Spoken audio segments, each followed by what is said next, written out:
உரிமையை கூட கேட்டு வாங்க முடியாத இந்த நாட்டுக்கு சுதந்திரம்லாம் ஒரு கேடா? ஒரு நிமிஷம் இந்த வீடியோ கிளிப்ஸை பார்த்துக்கோங்க.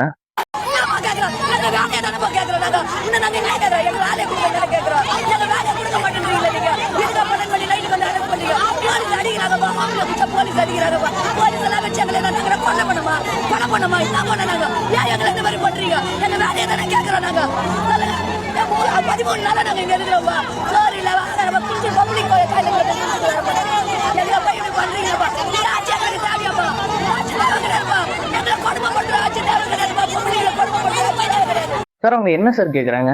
டாக்டர்ஸ், டீச்சர்ஸ், நர்ஸ் என்ன இவங்கள மாதிரி சேலரி இன்க்ரீஸ்மெண்ட்டுக்கா சார் போராட்டம் பண்றாங்க? கிடையாது சார். அவங்களோட வேலையை நிரந்தரம் பண்ணுங்கன்னு தான் சார் போராட்டம் பண்றாங்க. 2019 என்ன சார் சொன்னீங்க? 2 மாசம் பொறுத்துக்கோங்க, நம்ம ஆட்சிக்கு வந்ததுமே பணி நிரந்தரம் பண்ணிடுவோம்னு சொன்னீங்களா இல்லையா? இப்ப அந்த வாக்குறுதி எல்லாம் எங்க சார் போச்சு? உங்களால செய்ய முடிகிற வாக்குறுதியை மட்டும் கொடுங்க, முடியாததெல்லாம் எதுக்கு சொல்றீங்க அப்படின்னு மக்கள் சொல்றாங்க சார். சார் அங்க 13 நாளா போராட்டம் பண்ணிட்டு இருக்காங்க சார். 13 நாளா போராட்டம் பண்ணிட்டு இருக்காங்க.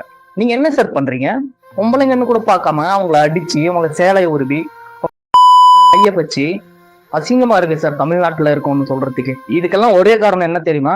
அவங்க எல்லாம் கிடையாது, நாம தான். நம்ம எதை தூக்கி போட்டாலும் சகிச்சுக்காம எடுக்கிறாங்க. அவங்க கூட நம்ம இந்நேரத்துல நிக்காது நம்மளோட தப்பு சார். நீங்க அப்படி விற்கிறதாம அவங்கள கொரோனா டைம்லயே வித்துருக்கலாம்ல சார். எல்லாரும் உயிருக்கு பயந்து வீட்டுல அடங்கி கிடந்த நேரத்துல அவங்க தான் சார் ஊரை சுத்தம் பண்ணாங்க. 273 கோடிக்கு வித்துருக்கீங்க சார் அவங்கள. அவங்க என்ன சார் கேட்கறாங்க? எங்களை எதுக்காக பிரைவேட் கார்பரேஷனுக்கு தாரவாத்தை கொடுக்குறீங்க? உங்க கீழே வச்சுட்டு எங்களுக்கு அதே கொடுக்குற சம்பளத்தையே கொடுங்க, சம்பள உயர்வாலாம் நாங்க கேட்கல, கொடுக்குற சம்பளத்தையே கொடுங்கன்னு தான் சார் கேட்கறாங்க. தேவையில்லாத கண்டென்ட்ஸ் எல்லாம் எடுத்து பேசுற நம்மள பெரிய பெரிய யூடியூபர்ஸ் எல்லாம் ஏன் இதை பத்தி பேசலாங்க அப்படிங்கிறது சர்ப்ரைசிங்கா இருக்கு. தயவு செஞ்சு எல்லாருமே இதை பத்தி பேசுங்க, அவங்களுக்கு உதவி பண்ணுங்க சார். அங்க போராடிட்டு இருக்கவங்க எல்லாம் பெரிய பணக்காரங்களோ வசதியா இருக்கிறவங்களோ எல்லாம் கிடையாது சார். அந்த வேலையை மட்டுமே நம்பி தன்னோட பொழப்ப ஓட்டுறவங்க சார். அவங்க வயிற்றுல அடிக்காதீங்க சார். தயவு செஞ்சு அவங்களுக்கு ஹெல்ப் பண்ணுங்க சார்.